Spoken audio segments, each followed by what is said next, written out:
They say you never truly know who you're married to until you meet them in a divorce court. But for Daniel Thorne, the realization came much too late, and the price tag was higher than he could ever pay. Daniel thought he was the king of his castle. He thought his quiet, humble wife, Kallie, was nothing more than a lucky woman he'd saved from a simple life. He spent years belittling her, silencing her, and eventually screaming at her in front of the entire city's elite. He thought he was untouchable. He didn't know that the woman he was screaming at was the only daughter of the most feared figure in the state's judicial system, the hanging judge, Silas Sterling. This is the story of how one man's ego destroyed his life, and the shocking courtroom twist that nobody saw coming. You are watching Daily Drama, and this is the case of the silencer who got silenced. The rain in Seattle always seemed to wash away the grime of the city, but it couldn't touch the rot inside the Thorne residence. To the outside world, Daniel Thorne was the epitome of the American dream. At 34, he was the youngest senior partner at Vane & Associates, a law firm known for representing pharmaceutical giants and crushing the little guys. He drove a slate gray Aston Martin, wore custom Italian suits that cost more than most people's cars, and lived in a glass-walled penthouse overlooking the Sound. And then there was Kallie. Kallie Thorne was the ghost in Daniel's machine. With soft brown hair and eyes that always seemed to be looking at the floor, she was the perfect accessory. Silent, beautiful, and submissive. Daniel liked to tell his colleagues at the country club that he had rescued her. He met her 3 years ago working as a barista at a coffee shop near the courthouse. She had no family she spoke of, no money, and drove a beat-up Honda. Daniel loved that. He loved that she needed him. It fed the black hole of insecurity that lived deep in his gut. "Kallie!" Daniel's voice boomed through the open-concept living room, bouncing off the minimalist marble floors. Kallie flinched. She was in the kitchen, carefully arranging hors d'oeuvre for the evening. Tonight was the annual Founders Gala, and Daniel had invited his boss, Arthur Vane, over for pre-drinks. "I'm here, Daniel," she said, her voice soft. Daniel stormed in, adjusting his silk tie aggressively. He glared at the spread on the table. "I explicitly told you, no gluten." "Arthur's wife is celiac. Are you trying to sabotage my promotion, or are you just that dense?" Kallie looked down at the cracker spread. "Those are almond flour crackers, Daniel. I went to 3 different stores to find the brand you like." "Don't talk back to me," he snapped, walking over and grabbing her chin, tilting her face up. It wasn't violent enough to leave a bruise, but it was possessive, dominating. "You look tired. Fix your makeup. You look like a washerwoman, not the wife of a senior partner." "I was up late ironing your shirts," Kallie whispered, pulling away gently. "That's your job, Kallie. That is literally the only thing you bring to this table." Daniel sneered. "I pay the mortgage. I pay for the clothes on your back. I pay for this food. All you have to do is look pretty and shut your mouth. Can you manage that tonight?" Kallie swallowed hard. There was a fire in her eyes, buried deep under layers of ash, but Daniel never looked closely enough to see it. "Yes, Daniel." "Good. Now get changed. And wear the blue dress. The red one makes you look desperate." As Daniel turned away to pour himself a scotch, he missed the way Kallie's hand went to her pocket. She wasn't reaching for a tissue. She was touching a small, silver locket she always carried. Inside was a picture of her and her father on a fishing boat. Daniel had never asked about her father. When they met, she told him her father was in government work and lived out of state. Daniel, assuming that meant a postal worker or a clerk, had laughed and changed the subject to his own achievements. He never asked for a name. He never asked to meet him. To Daniel, Kallie's past was irrelevant because her future belonged to him. That arrogance was about to be his undoing. Tonight wasn't just a party. Daniel was handling the defense for Chemcor, a chemical company accused of dumping toxins into a local river. The case was messy. The opposing counsel was fierce, and the judge assignment was pending. Daniel needed this win to secure his name on the door of the firm. He needed everything to be perfect. But as Kallie walked up the floating staircase to change, she looked back at her husband. She remembered the man who had charmed her at the coffee shop, the man who pretended to be kind. That man was dead. The man downstairs was a monster who thrived on control. One more night, she whispered to herself. Just get through one more night. The Founders Gala was held at the Fairmont Olympic Hotel. It was a sea of black tuxedos, glittering diamonds, and fake smiles. The air smelled of expensive perfume and ambition. Daniel was in his element. He had a glass of champagne in one hand and was holding court with Arthur Vane and Jessica Pierce. Jessica was Daniel's rival at the firm, a shark in Louboutins who made no secret of her desire to take Daniel's job and perhaps his bed. "So, Daniel," Jessica purred, glancing at Kallie, who was standing silently by Daniel's side. "I hear the judge draw for the Chemcorp case is tomorrow morning. Nervous?" "Please," Daniel scoffed. "We have the law on our side, and even if we don't, we have the budget. I'll bury the opposition in paperwork before they can even file a motion." Arthur Vane chuckled, a dry, rattling sound. "Confidence. That's why we pay you, Daniel. But be careful. I hear the Chief Justice has taken a personal interest in the docket assignment. They want to put someone incorruptible on this one." Incorruptible is just a synonym for expensive, Daniel joked. The men laughed. Kallie didn't. "Actually," Kallie said, her voice cutting through the laughter like a bell, "incorruptible means having a moral compass that can't be magnetized by gold." The circle went silent. Daniel froze. His smile didn't drop, but his eyes turned to ice. He slowly turned to his wife. "Excuse me?" Kallie felt her heart hammering against her ribs. She hadn't meant to speak. It just slipped out. "I just meant, justice isn't a transaction, Daniel. It's a principle." Jessica smirked, sensing blood in the water. "Oh, how adorable. The little housewife has an opinion on jurisprudence. Did you read that on a bumper sticker, honey?" "I read it in the Constitution," Kallie said, her voice trembling but firm. Arthur Vane raised an eyebrow. "She's got a bit of a bite, doesn't she, Daniel?" Daniel's face flushed a deep, humiliated red. He gripped Kallie's arm, his fingers digging into her bicep. "Kallie needs some fresh air. Excuse us." He practically dragged her through the ballroom, past the staring eyes of Seattle's elite, and out onto the terrace. The moment the glass doors closed behind them, Daniel exploded. "Who do you think you are?" he hissed, his voice a venomous whisper that carried across the empty balcony. "I was just making conversation, Daniel. They were mocking the law." "You are a nobody," Daniel yelled, his voice rising. He didn't care who heard now.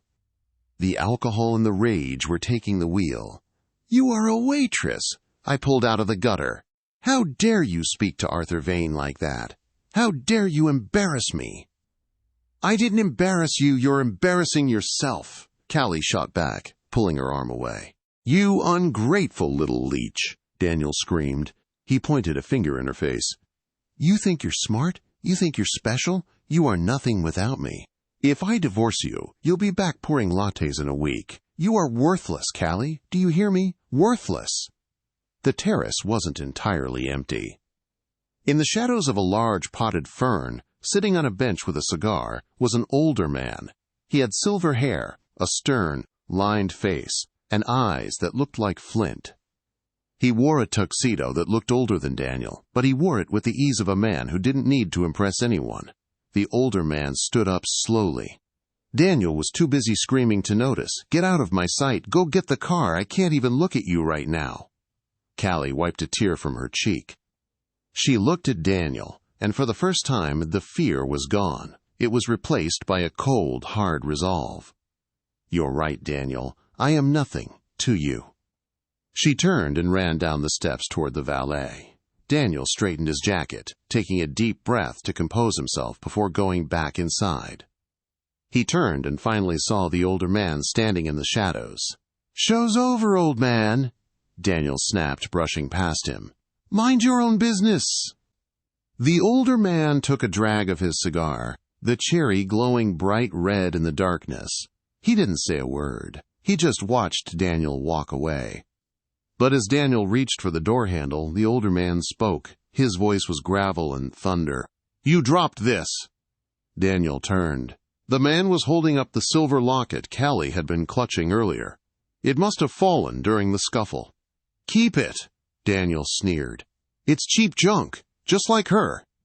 The older man looked at the locket, then popped it open. He looked at the picture inside, the little girl on the fishing boat. A sad smile touched his lips. He snapped it shut. "You have a very loud voice, son," the man said quietly. "Let's hope you have the arguments to back it up." "Do you know who I am?" Daniel asked, puffing out his chest. "I'm Daniel Thorne, senior partner." "I know," the man said. "I'll see you around, Mr. Thorne." Daniel scoffed and went back inside to salvage his night. He had no idea that he had just signed his own death warrant. The next morning, the hangover was pounding behind Daniel's eyes like a jackhammer. He woke up alone. The bed was cold. "Kallie?" he called out. Silence. He stumbled to the kitchen. No coffee. No breakfast. Just a note on the marble counter. It was written on Vane and Associates stationery. His own stationery. "I'm going to stay with my father for a while. Don't look for me. My Stacy." "Good riddance," Daniel muttered, crumpling the note and tossing it in the trash. "She'll be back in 2 days when the money runs out." He showered, dressed, and drove to the firm. He had more important things to worry about than a runaway wife. Today was the docket assignment for the Chemcorp case. When he walked into the conference room, the atmosphere was heavy. Arthur Vane looked pale. Jessica looked nervous. "What's going on?" Daniel asked, pouring himself a water. "Did we get Judge Henderson? He's usually favorable to corporate." "We didn't get Henderson," Arthur said, his voice grim. "Okay, who then? Reynolds? Smith?" "We got Sterling," Jessica whispered. Daniel paused. "Sterling?" "I don't know a Sterling." Arthur slammed a file onto the table. "Judge Silas Sterling. He's from the Federal Circuit, but he's been brought down to the State Superior Court, specifically for this term, to handle high-profile corruption cases. They call him the Silencer. He hasn't lost a ruling on appeal in 20 years. He hates bullies, he hates liars, and he hates corporate negligence." Daniel shrugged, his arrogance returning. "So, he's just a judge. Everyone has a price, or at least a bias we can exploit. I'll do a background check. Find his weakness." "You don't understand, Daniel," Arthur said. "Nobody knows anything about his personal life. He keeps it locked down. No social media, no interviews. He's a ghost." "I'll handle it," Daniel said, opening his laptop. "I'll find something." Daniel spent the next 3 hours digging. He found records of Sterling's rulings. Brutal, fair, uncompromising. But he found nothing personal. No wife listed, widower. No address, P.O. Box. Then, his paralegal, a young kid named Tim, knocked on the door. "Mr. Thorne, I found something weird." "What?" "I was looking into the judge's property taxes, trying to find a home address. I found a deed transfer from 3 years ago. He transferred a small property in the suburbs to A, trust for ES. So I looked up the trust. The beneficiary is listed under a maiden name. Kallie Sterling." Daniel froze. The name sounded familiar, but he couldn't place it. "Kallie Sterling?" "Yeah. Does that ring a bell?" Daniel shook his head. "No, just a coincidence." But a cold sweat started to form on the back of his neck. Kallie. His wife's name was Kallie, but she was a nobody. She told him her father was a government worker. A judge is a government worker. A voice in his head whispered. "No," Daniel said aloud. "Impossible. My Kallie is a doormat. A judge's daughter would have a backbone." He dismissed it. But the doubt lingered. 2 days later, the preliminary hearing was scheduled. Daniel walked into the courtroom, his team flanking him. He looked sharp, aggressive, ready to dominate.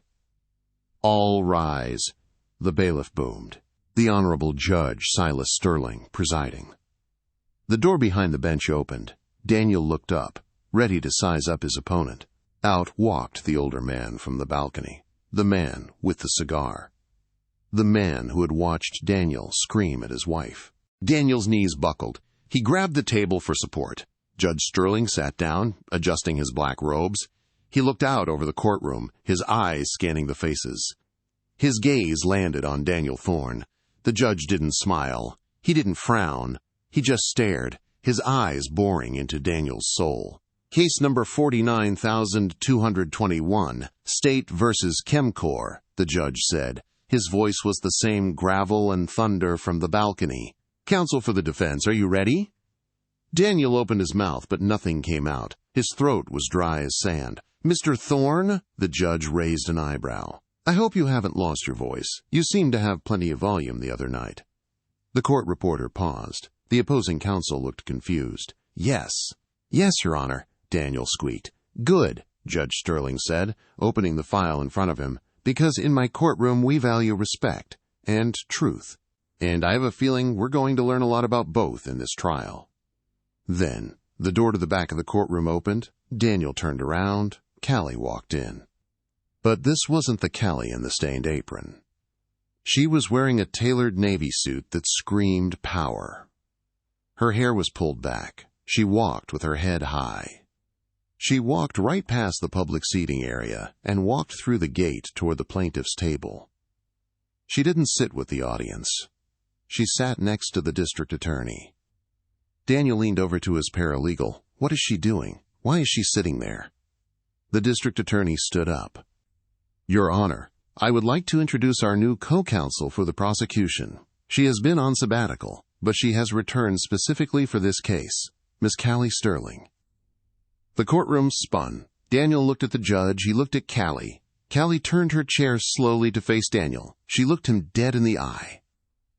Hello, Daniel, she mouthed. The silence in courtroom 4B was absolute. You could hear the hum of the fluorescent lights and the ragged breathing of Daniel Thorne. Objection! Daniel shouted, his voice cracking. He scrambled to his feet, knocking his water glass over. It shattered, a jagged sound that made everyone jump.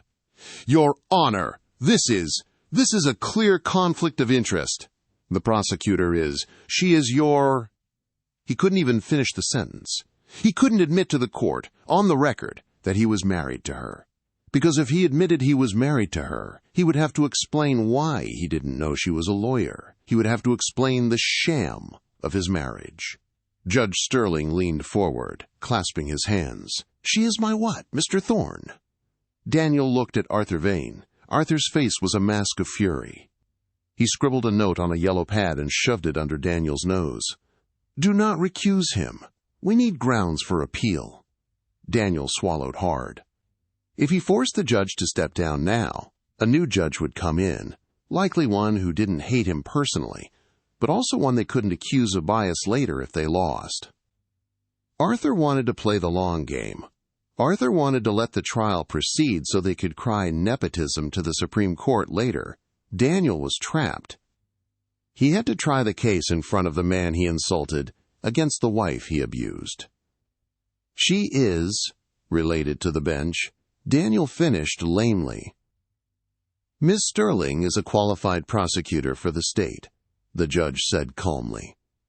She was assigned this case based on her expertise in environmental law. Unless the defense has a specific objection regarding her competence, we will proceed. Do you have an objection, Mr. Thorne? No, Your Honor, Daniel whispered. Then let's begin. Opening statements. Kallie stood up. Daniel expected her to be meek. He expected the stuttering, shy woman who apologized for existing in his house. That woman was gone. Kallie walked to the jury box with the grace of a predator. She didn't use notes. She looked every juror in the eye. Ladies and gentlemen, Kallie began, her voice rich and confident. We are told that Chemcor is a pillar of our community. We are told they bring jobs and prosperity. But what they don't tell you is the cost. They operate on a simple principle: profit over people. They believe that if they are loud enough, rich enough, and powerful enough, they can silence anyone who questions them. She turned and looked directly at Daniel. They believe that the weak exist to serve the strong. They believe that they can dump their poison into our rivers and into our lives and simply wash it away with money. But there's one thing money cannot buy: the truth. And the truth is, Chemcor knew. They knew the water was toxic. They knew children were getting sick. And they laughed all the way to the bank. Daniel felt a phantom pain in his chest. She wasn't just talking about the chemical company, she was talking about him. She was using his own philosophy, the words he had screamed at her 1,000 times, and weaponizing them against his client. When it was Daniel's turn, he fumbled. He relied on his usual tricks, aggression, jargon, volume. But every time he raised his voice, Judge Sterling would tap his gavel once. Just once. A sharp, wooden crack that sounded like a gunshot. "Lower your voice, counsel," the judge would say. "This is a court of law, not a fish market." The first 3 days of the trial were a bloodbath. Kallie knew Daniel's playbook better than he did. When Daniel tried to bury the prosecution in paperwork, submitting 4,000 pages of discovery at 5 p.m. on a Friday, Kallie was ready on Monday morning with a synthesized summary. "How did she do that?" Daniel hissed to his paralegal. "That would take a team of 20, a whole weekend." "Maybe she's just smarter than you thought," the paralegal muttered, too tired to care about Daniel's ego. But the real blow came on Wednesday. Daniel put the CEO of Chemcor, a sleek vulture named Richard Sterling, no relation, on the stand. Daniel walked him through the softball questions, making him look like a charitable saint. "Your witness?" Daniel said smugly, sitting down. Kallie stood up. She picked up a single piece of paper. "Mr. CEO," Kallie said pleasantly, "you stated that you had no knowledge of the dumping in Blackwood Creek. Is that correct?" "Absolutely," the CEO lied smoothly. "I rely on my site managers." "I see," Kallie said. She walked over to the defense table and placed the paper in front of Daniel. Then she handed a copy to the judge. "Exhibit G," Kallie announced. "An internal email dated 3 years ago. Subject, the Blackwood problem. Sent from your personal account, sir." Daniel looked at the paper. His blood ran cold. It was an email authorizing the dumping. How did she get this? Daniel thought frantically. This was on the encrypted server. We deleted this. In this email, Kallie read aloud, "You write, just dump it at night. If the locals complain, bury them in legal fees. Nobody listens to poor people anyway." The jury gasped. "Where did you get this?" the CEO shouted, standing up. "That's private property!" "It was recovered," Kallie said, her eyes flashing to Daniel, "from a laptop that was improperly disposed of in a residential recycling bin. It seems someone was careless with their trash." Daniel stopped breathing. He remembered. 2 years ago he had brought an old work laptop home. He told Kallie to throw it out. He hadn't wiped the drive because he thought she was too stupid to know what a hard drive was. He thought she would just toss it in the bin. She hadn't. She had kept it. She had accessed it. She had been building this case for years while making him coffee and ironing his shirts. The CEO turned to Daniel. "You idiot! You said you destroyed the hardware!" "Order!" Judge Sterling bellowed. "The witness will sit down!" Daniel sank into his chair. He wasn't just losing the case. He was being dismantled, piece by piece, by the woman he had called worthless. The court recessed for lunch. The media was in a frenzy outside. Daughter of Judge takes down Titan. The headlines were already screaming. Daniel fled to the bathroom to splash cold water on his face.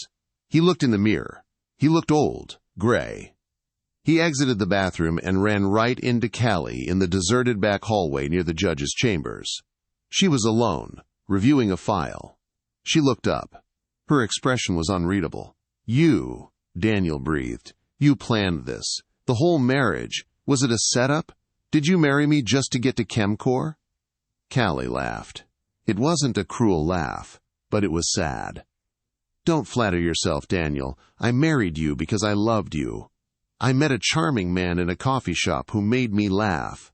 I didn't know you were a narcissist who got off on controlling women until after the ring was on my finger." "Then why didn't you leave?" Daniel demanded. He moved into her space, trying to use his height to intimidate her. "It didn't work. She didn't flinch.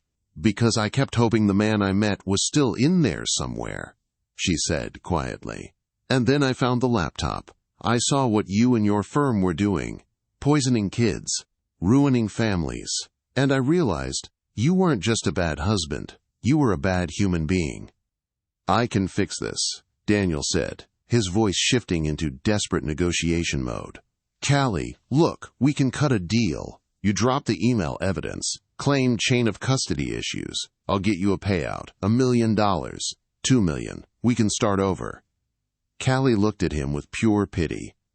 You still don't get it. I don't want your money. I have plenty of my own. Then what do you want? Daniel screamed. Revenge? Is that it? Justice, Kallie said simply, and a divorce. She reached into her briefcase and pulled out a thick envelope. She slapped it against his chest. You've been served. Daniel grabbed the envelope. You can't do this now, not in the middle of a trial. Actually, I can, and you should read page 4 carefully, Daniel. Why? Because page 4 is the subpoena for your personal financial records, specifically the offshore account in the Caymans where Chemcorp has been depositing your bonuses for keeping their secrets. Daniel felt the floor drop out from under him. That account was his escape plan. It was highly illegal tax evasion and money laundering. If that comes out, Daniel whispered, I'll be disbarred. I'll go to prison. Yes, Kallie said, you probably will. Kallie, please. Daniel grabbed her arm. His arrogance was gone now. He was a drowning man. Please, I'm your husband. No, a deep voice rumbled from the end of the hall. Judge Silas Sterling stood there, flanked by 2 armed bailiffs. He wasn't wearing his robe now. He was just a father in a suit. And he looked terrifying. Step away from my daughter, the judge said. Daniel let go as if he'd been burned. Judge, we were just discussing settlement, Daniel stammered. It looked like witness intimidation to me, the judge said, walking closer, and harassment of an officer of the court. Daddy, it's fine, Kallie said, smoothing her jacket. He was just leaving. I am, Daniel said, backing away. I'm leaving. One more thing, Mr. Thorne, the judge called out. Daniel stopped. My daughter mentioned she likes almond flour crackers, the judge said, his eyes hard as flint. I made sure the cafeteria is stocked. You, however, might want to get used to the taste of prison loaf. Daniel turned and ran. He had to get to Arthur Vane. He had to warn the firm. But when he burst into the private strategy room reserved for the defense team, the room was empty. His files were gone. His laptop was gone. There was only Jessica Pierce, sitting at the head of the table, smiling like a cat who had just eaten the canary. Jessica? Where is everyone? Where is Arthur? Arthur left, Daniel, Jessica said, checking her nails. He's distancing himself from the imminent fallout. What fallout? The firm just issued a press release, Jessica said, sliding her phone across the table. We are terminating your partnership, effective immediately. We are claiming that you acted alone in hiding the Chemcorp evidence. We are fully cooperating with the prosecution. You can't do that, Daniel yelled. Arthur knew everything. You knew everything. Prove it, Jessica said coldly. You're the one on record. You're the one with the offshore account. We're just the shocked colleagues who had no idea we were harboring a criminal. She stood up and picked up her briefcase. Good luck with the rest of the trial, Daniel. You're representing yourself now.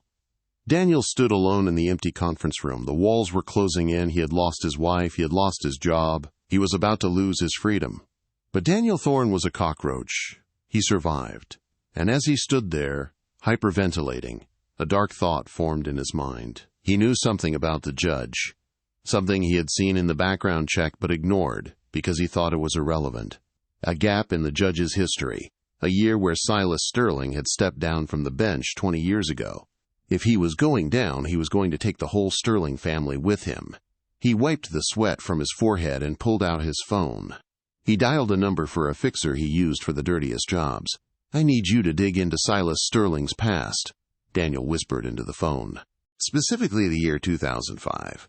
Find out why he took a leave of absence. I think there's a body buried somewhere, and I want a shovel. The final day of the trial arrived. The courtroom was packed.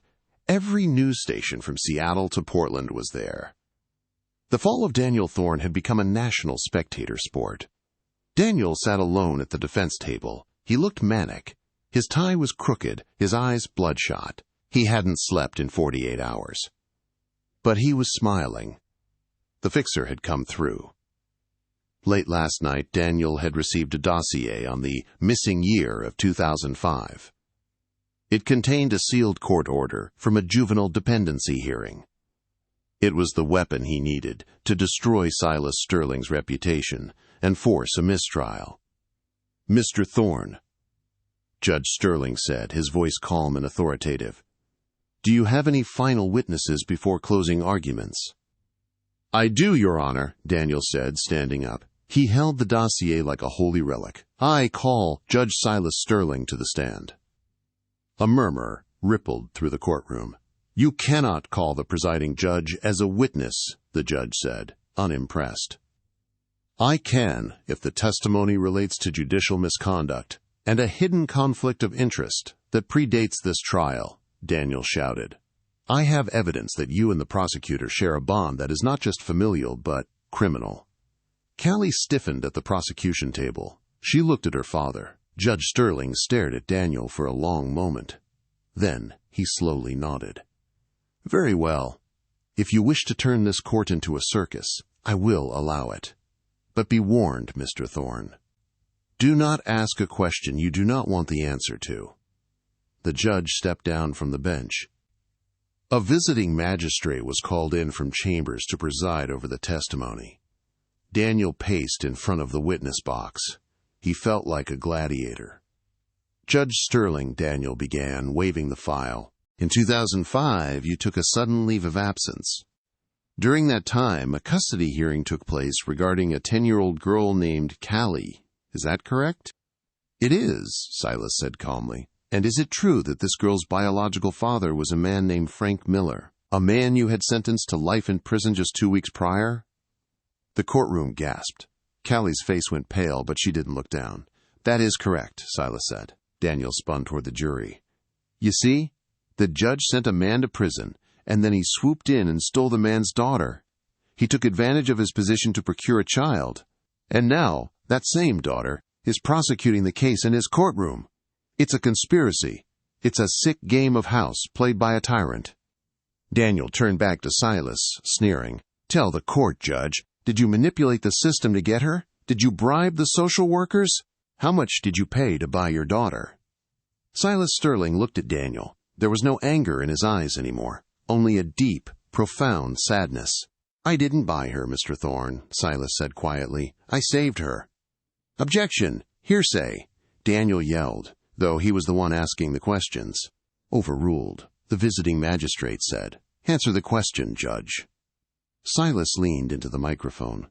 "Frank Miller was a monster. He beat his wife to death. He was going to kill Kallie next. When I sentenced him, he laughed. He told me his brother would take care of the girl. The system was going to place her with that brother, another abuser." Silas looked at Kallie. "I couldn't let that happen. I resigned from the bench temporarily so I could become a foster parent. I didn't use my power to steal her, Mr. Thorne. I gave up my power to protect her.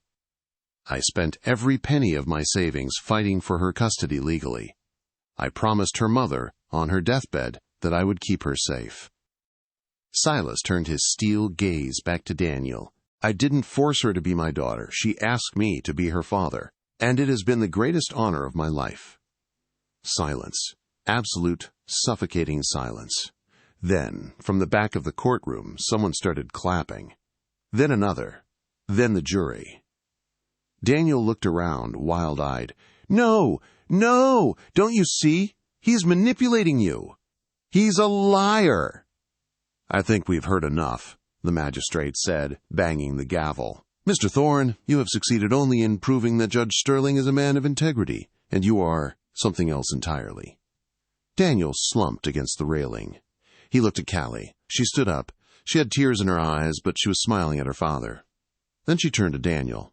"You wanted to know about my past, Daniel?" she asked, her voice clear. "You missed one detail. Frank Miller was a bully. He liked to scream at women. He liked to control them.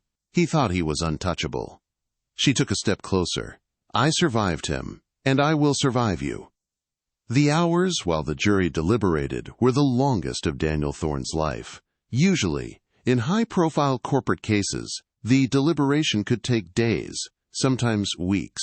Complexity was the defense's best friend. Confusion bred reasonable doubt. But as the clock on the courtroom wall ticked past the 45-minute mark, A cold, sinking dread settled into the marrow of Daniel's bones. Fast juries were rarely good news for the defense. A fast jury meant they didn't need to argue. It meant they had seen enough. Daniel sat alone at the mahogany defense table. The wood, which had once felt like a shield, now felt like a chopping block. To his left, the prosecution table was a picture of calm. Kallie sat with her hands folded on her lap, looking straight ahead. She wasn't gloating, she wasn't smiling. She possessed a stillness that Daniel had never seen in her before. Or perhaps he had simply never bothered to look. Next to her, the district attorney was casually chatting with a clerk, already relaxed, sensing the victory. To his right, the gallery was a shark tank. The press had packed every inch of the benches. Sketch artists were furiously scribbling Daniel's likeness, capturing the sweat beading on his forehead and the way his hands shook as he tried to pour a glass of water. Jessica Pierce was gone. Arthur Vane was gone. Even the paid jury consultant had slipped out the back door once the closing arguments ended. Daniel was truly, finally alone. "They can't convict," he muttered to himself, his voice a ragged whisper. "It's circumstantial, the laptop chain of custody, the email. I can appeal. I can drag this out for 10 years. He was trying to convince himself, but his internal voice sounded small and terrified. Suddenly, the heavy oak door to the jury room opened. The sound was like a thunderclap in the quiet room. "All rise!" the bailiff bellowed. Judge Silas Sterling entered from his chambers. He moved with a slow, deliberate gravity. His black robes seemed to absorb the light in the room. He climbed the steps to the bench and sat down, his face carved from granite. He didn't look at the audience. He didn't look at the cameras. He looked directly at Daniel. For a split second, Daniel saw something in the older man's eyes. It wasn't anger. It wasn't hatred. It was the clinical, detached look of a surgeon preparing to cut out a tumor. "Bring in the jury," Judge Sterling ordered. The 12 jurors filed in. Daniel scanned their faces desperately, looking for a sign, a glance, a sympathetic nod, anything, but they refused to meet his eyes. They looked at the floor, at the judge, at the ceiling. Daniel's stomach dropped. "They won't look at me." In the legal world, that was the death knell. A jury that convicts a man cannot bear to look him in the face. "Mr. Foreman," Judge Sterling said, his voice filling the cavernous room, "has the jury reached a verdict?" A tall man in a plaid shirt stood up. He held a folded piece of paper with trembling hands. "We have, Your Honor." "Please pass the verdict to the bailiff." The paper changed hands. The bailiff walked it to the bench. Judge Sterling took it. He put on his reading glasses. The rustle of the paper unfolding was the only sound in the world. The judge read it silently, his expression unchanging. He nodded once, then handed it back to the clerk. "The defendant will rise," the judge commanded. Daniel tried to stand, but his legs felt like lead. He gripped the table, his knuckles white, and hauled himself up. He swayed slightly. "Publish the verdict," the judge said. The clerk cleared her throat. She began to read, her voice ringing out clear and sharp. "In the matter of the state versus Daniel Thorne, on count 1, conspiracy to commit environmental endangerment, we, the jury, find the defendant guilty." A gasp ripped through the gallery. Daniel flinched as if he'd been slapped. "On count 2, tampering with evidence, guilty." "On count 3, wire fraud, guilty." "On count 4, obstruction of justice, guilty." The guilties kept coming, rhythmic and relentless, like blows from a hammer. Every single count.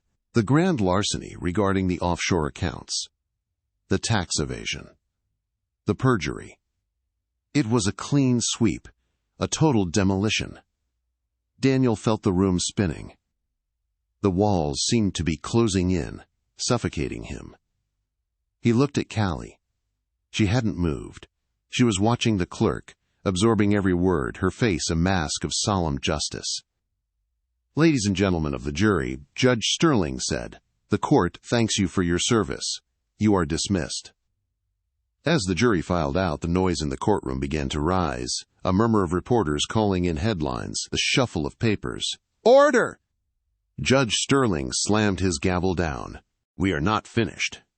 He turned his gaze back to Daniel. Mr. Thorne, under the sentencing guidelines for these crimes, and given the flight risk established by your offshore assets, I see no reason to delay sentencing. Do you have anything to say before this court passes judgment? This was it, the moment for remorse, the moment to beg. But Daniel Thorne was incapable of humility. The fear inside him curdled into a hot, blinding rage. He looked at the judge, then at Kallie. He saw his life crumbling. The cars, the penthouse, the status, and he blamed them. This is a farce, Daniel screamed, his voice cracking. He pointed a shaking finger at Kallie. She did this! She set me up! I am a senior partner! I am a pillar of this legal community! You can't do this to me! Mr. Thorne, sit down, the judge warned, his voice dropping an octave. No! Daniel yelled, stepping out from behind the table. The bailiffs took a step forward, hands on their holsters. You think you've won? You think you can ruin me? I'll appeal! I'll sue this entire county! You're a corrupt old man protecting his vindictive little brat of a daughter. The silence that followed was terrifying. Kallie slowly stood up. She turned to face Daniel. She didn't shout. She didn't cry. She spoke with a quiet power that carried to the back of the room. I am not a brat, Daniel, and I am not a victim anymore. I am the woman who ironed your shirts while you plotted felonies. I am the woman you called stupid while I was building a RICO case against you. You aren't being ruined by a conspiracy. You are being ruined by the consequences of your own arrogance. Daniel opened his mouth to scream again, but Judge Sterling had heard enough. That will be all, Mr. Thorne, the judge said. His voice was no longer gravel. It was steel. You speak of being a pillar of the community, but a pillar supports the structure. It does not poison the ground beneath it. You have used your knowledge of the law not to uphold justice, but to subvert it. You have treated the oath of an attorney as a suggestion and the vows of marriage as a lie. The judge leaned forward, his eyes boring into Daniel. You like to be in control, Mr. Thorne. You like to dominate those you perceive as weaker. Well, where you are going, you will have no control. You will simply be a number. The judge picked up a pen to sign the order. For the crimes of which you have been convicted, and taking into account the utter lack of remorse displayed here today, it is the judgment of this court that you be sentenced to 25 years in a federal penitentiary. 25? Daniel gasped. That's a life sentence. And, the judge continued, ignoring him, I am ordering the immediate seizure of all assets, liquid and physical, to be placed in a restitution fund for the families of Blackwood Creek. You leave this courtroom with nothing, not a dollar, not a reputation, nothing. The gavel came down. Bang! The finality of the sound sent a shockwave through Daniel. His knees buckled. He actually collapsed back into his chair, hyperventilating. Take him into custody, the judge ordered. Two bailiffs moved with practiced efficiency. They hauled Daniel up by his arms. Turn around, one of them barked. Wait, please, Daniel stammered, tears finally streaming down his face. Arthur Vane made me do it. I can testify against him. I can give you the firm. We already have the firm, Daniel, Kallie said softly from across the aisle. We don't need you for that. The cold steel of the handcuffs clicked onto Daniel's wrists. The sound was distinct, mechanical, and irreversible. They began to drag him toward the side door, the door that led to the holding cells, not the exit. Kallie, Daniel screamed, twisting his body, trying to look back at her. Kallie, I'm your husband. You can't let them take me. I love you. I'm sorry I yelled. I'll never yell again. Kallie watched him. For a moment she remembered the man she thought she had married. She remembered the hope she used to have. But then she touched the locket around her neck, the one he had called cheap junk. She looked him in the eye one last time. Goodbye, Daniel. The heavy metal door slammed shut behind him, cutting off his screams. The courtroom exhaled. It was over. Judge Sterling remained on the bench for a moment. watching the door where Daniel had vanished. Then he took off his glasses, looked at his daughter, and gave her a small, imperceptible nod. He stood and exited into his chambers. Kallie gathered her files. She walked out of the courtroom, past the flashing cameras, past the shouting reporters, and out into the cool, clean air of the street. She didn't look back. 6 months later, winter had come and gone, washing away the last stains of the scandal. Seattle was blooming. The cherry blossoms were exploding in pink and white confetti along the walkways of Volunteer Park. Kallie sat on a wrought iron bench, overlooking the reservoir. The Space Needle pierced the blue sky in the distance. She held a paper cup of coffee, black, no sugar. She used to drink it with 3 sugars because Daniel said black coffee was unladylike. She was discovering she actually preferred the bitterness.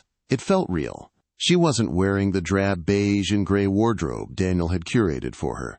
She wore a tailored crimson trench coat and boots that clicked with authority when she walked. "Is this seat taken?" Kallie looked up, shading her eyes from the sun. Silas stood there, leaning on a cane he didn't really need, dressed in a casual sweater and slacks. He looked 10 years younger since retiring. The weight of the bench was gone from his shoulders. "Only for VIPs." Kallie smiled, patting the spot next to her. Silas sat down with a groan of comfort. He took a deep breath of the spring air. "Beautiful day for a new beginning." "It is," Kallie agreed. "I saw the news this morning," Silas said, gesturing to the tablet sitting on Kallie's lap. "The auction of the penthouse." "Sold," Kallie said, "for $3 million. Every penny went to the medical trust for the kids in Blackwood Creek. They're starting the cleanup of the river next week." "And Vane and Associates?" "Bankruptcy filed yesterday," Kallie said with satisfaction. "Arthur Vane is currently negotiating a plea deal to avoid dying in prison. He's naming names. Half the city council is sweating." "Good," Silas grunted. "Let them sweat. It's good for the pores." He turned to look at his daughter. The sun caught the silver locket she still wore, gleaming against her skin. "And what about you, Ellie? You've been quiet these last few weeks." "The governor's office called me. They said you haven't returned the offer yet." Kallie looked out at the water. The offer was massive. A seat on the Superior Court bench. At 32, she would be the youngest judge in the state's history. It was the legacy everyone expected her to take. It was her father's path.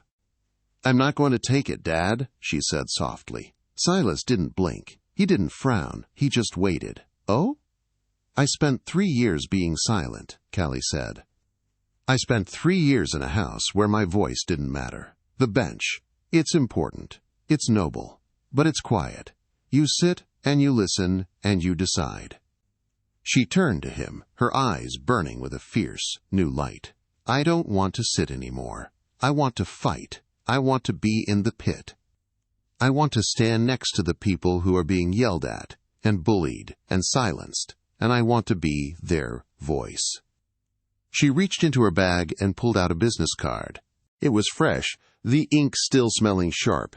Silas Sterling, defense attorney and civil rights advocate. Silas took the card. He ran his thumb over the embossed letters. He looked at it for a long time. Kallie held her breath, wondering if he would be disappointed, wondering if he wanted her to follow in his footsteps perfectly. Silas chuckled. It started low in his chest and turned into a full, hearty laugh. He handed the card back. "You know," he said, a twinkle in his flinty eyes. "I spent 20 years terrifying defense attorneys. I used to eat them for breakfast. I always wondered what it would be like to see one who actually scared me." "Are you saying I scare you, Dad?" "I'm saying you're going to be a nightmare for every bully in this state," Silas said, beaming with pride. "And I can't wait to watch." Kallie smiled, tucking the card back into her pocket. "One more thing," Silas said, his voice turning serious. "Did you ever go see him?" "Daniel?" Kallie shook her head. "No. His lawyer sent a letter. Daniel wants me to visit. He says he's changed. He says he's found religion. He says he's writing a book." "And?" "And I sent a letter back," Kallie said. 2 words. "What were they?" "Objection denied," Kallie said. Silas laughed again, wrapping his arm around her shoulders. They sat there in the sun, watching the city below them. The nightmare was over. The silence was broken. And for Kallie Sterling, the story wasn't ending. It was just beginning. And that, my friends, is the end of Daniel Thorne. He spent his life trying to make himself look big by making everyone else feel small. But he forgot the most important rule of nature. The loudest thunder usually comes right before the lightning strikes. Kallie didn't just win a court case. She won back her life. It's a powerful reminder to all of us. If you are in a situation where someone is making you feel worthless, where someone is silencing you, remember Kallie. Remember that your voice is your most powerful weapon, and you just need to wait for the right moment to use it. I want to know what you think about the ending. Did Kallie make the right choice becoming a defense attorney instead of a judge? And do you think Daniel will actually survive 25 years in prison? Let's talk about it in the comment section below. I read every single one. If this story kept you on the edge of your seat, please smash that like button. It helps the YouTube algorithm show this video to more people who love justice drama. Share this video with a friend who needs a win today. And if you haven't already, subscribe and turn on notifications. We have a crazy story coming up tomorrow involving a cheating lottery winner and a very angry ex-wife, and you do not want to miss it. Thanks for watching, and remember, the truth always has a way of coming out. See you next time.